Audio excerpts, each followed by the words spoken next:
Hey everyone! Today we are going to the threshing floor for today's 5-Minute Friday. What is the threshing floor? It's a messy place that requires a lot of time and hard work. The process is drastic but necessary. I recently went to a revival and the theme was the threshing floor. I had been wounded from friends in the church.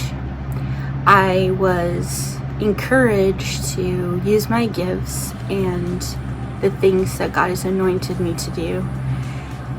And I was doing that. I was working for the Lord. I was doing my best to honor God and to do what He asked me to do.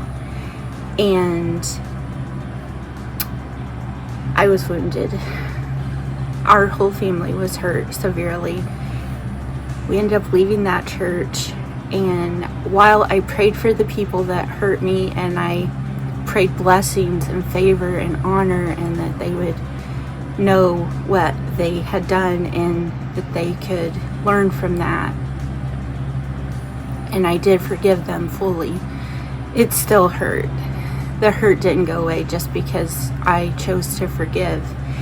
And I was sitting in the revival, and it was one of the last days of the revival, and I looked down at my Bible during the praise and worship part, and the Lord led me to Deuteronomy 25:4, and I read it, and I was like, I don't know what that means. I never fully understood what that meant.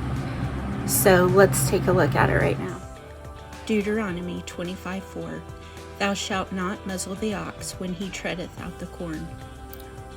The ox were used in the threshing floor to take the corn or whatever the crop was, and the heavy hooves would break up the chaff from the wheat or the corn or whatever and the grain, so that it would be edible. So it's this process of pressure, and it's hard work, and it's time consuming.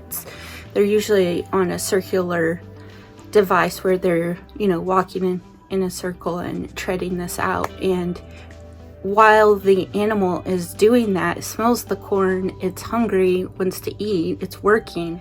The scripture is saying, don't put a muzzle on the oxen. He should eat. He's hungry. He's working hard. He deserves a reward. But what does that have to do with Christians? 1 Corinthians chapter 9, verses 9 and 10. For it is written in the law of Moses, Thou shalt not muzzle the mouth of the ox that treadeth out the corn. Doth God take care for oxen? Verse 10. Or saith he it altogether for our sakes? For our sakes no doubt this is written, that he that ploweth should plow in hope, and that he that thresheth in hope should be partaker of his hope. 1 Timothy chapter 5, verses 17 and 18. Let the elders that rule well be counted worthy of double honor, especially they who labor in the word and doctrine. Verse 18. For the scripture saith, Thou shalt not muzzle the ox that treadeth out the corn, and the laborer is worthy of his reward. After I studied those scriptures, I realized what the Lord was telling me. He was healing that part that had been wounded. He was letting me know that I did deserve honor.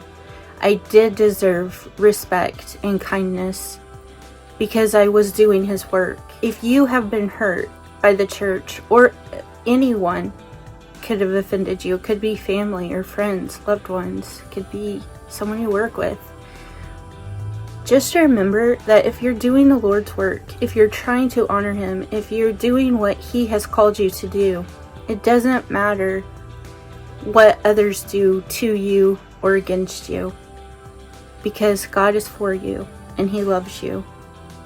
I want to share a promise with you, and if you take it to heart, you might just find yourself on the threshing floor with the Lord, and it's a wonderful place to be. Jeremiah 29, verses 11 through 13.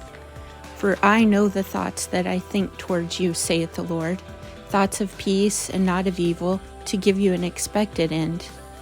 Verse 12, then shall ye call upon me, and ye shall go and pray unto me, and I will hearken unto you. Verse 13, and ye shall seek me and find me when you shall search for me with all your heart. Thank you for watching. Don't forget to subscribe. I hope something I've said has been strength for your journey and light for your way. God bless you.